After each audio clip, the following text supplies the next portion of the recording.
సాంప్రదాయని సూతిని సుతపూసింది. మా సుధీర్ సాంప్రదాయబద్ధంగా శుద్ధి లేకుండా పూస వచ్చినట్టు రేపు 6వ తారీఖు చెప్పబోతున్నాడు. సో అంత అద్భుతమైన ఒక కథ శివాజీకి చెప్పి ఒప్పించి, నేను ఎన్ని రోజులు షూటింగ్ చేస్తాను అనేది నాకు తెలియదు సార్, మీరు ఇన్ని రోజులు నాకు టైం ఇవ్వండి అంటే, నేను ఇంతే ఇస్తాను అబ్బాయి అని చెప్పడం జరిగింది. అంతలోనే తను ఆ సినిమా తీయడం కూడా జరిగింది. లక్కీగా మాకు ఓటీటీలో వెళ్ళే టైంకి ఆ సినిమా అనిల్ రాపూడి గారు చూడటం, అబ్బాయి ఇది థియేటర్లో రిలీజ్ చేయండి చాలా బాగుంటుంది అని ఒక అద్భుతమైన ఐడియా ఇవ్వటం, దాంతో మా బన్నివాసు గారు ముందుకు రావటం అండ్ నిజంగా చాలా ఆనందంగా ఉంది.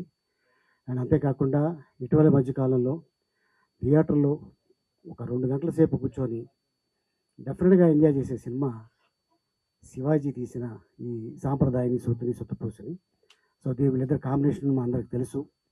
మిస్సమ్మ, అలాగే టాటా పిల్ల, మధ్యలో లైలా, అదిరిందయ చంద్రం, అలాగే ఇప్పుడు 4వ సినిమా ఇది, నాలుగో కాంబినేషను ఈ సాంప్రదాయాన్ని సూతిని సుత్తపూసని. సో ఆల్మోస్ట్ నేను మిస్సమ్మలో లేను కానీ ఈ 3 సినిమాల్లో అయితే ఉన్నా.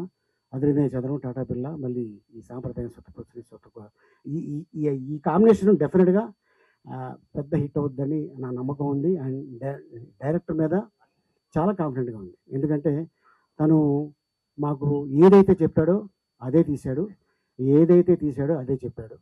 సో ఈ సినిమా రేపు 6వ తారీఖున థియేటర్ రిలీజ్ అవుతుంది. సో శివాజీ డెఫినెట్గా ఈ బ్యానర్లో ఇది ఒక పెద్ద హిట్ అయ్యి ఈ బ్యానర్కి మంచి పేరు తీసుకొస్తుందని. అలాగే ఈ సినిమాలో చాలామంది నటీనటులు ఉన్నారు. అంతేకాకుండా టెక్నీషియన్స్ ముఖ్యంగా ఈ సినిమాకి చాలా కష్టపడ్డారు. ఎందుకంటే ఒక టెక్నీషియన్గా తను హీరోగా కానీ ప్రొడ్యూసర్గా కానీ ఎక్కడ కనిపించాల, తను ఒక టెక్నీషియన్గానే పనిచేశాడు శివాజీ. లొకేషన్లో అవ్వచ్చు, జనాలు కెమెరామెన్ సార్ జనాలు ఎక్కువ ఉన్నారంటే తనే వెళ్ళి అందరినీ పక్కరమని చెప్పి అలా టెక్నీషియన్గా చేశాడు, హీరోగా చేశాడు, ప్రొడ్యూసర్గా చేశాడు. ఎవరిని కూడా బాధ పెట్టకుండా ఏదైతే తను కమిట్ అయ్యాడో అదే ఇచ్చాడు, అదే సినిమా చేశాడు. రేపు 6వ తారీఖున, మార్చి 6వ తారీఖున ఈ సినిమా థియేటర్ రిలీజ్ అవుతుంది. పెద్ద హిట్ అవ్వాలని ఆ భగవంతుని కోరుకుంటున్నాను. ఆలస్యంగా వచ్చినందుకు క్షమించాలి, ఎందుకంటే రంజాన్ నెల కాబట్టి ఫాస్టింగ్ బ్రేక్ చేసి రావడం జరిగింది. అదే రాగానే అడిగాడు శివాజీ, తిన్నావా అన్న, తిన్నానరా, ఇప్పుడు అందరిని తినడానికి వచ్చాను. Thank you so much. Thank you Ali గారు.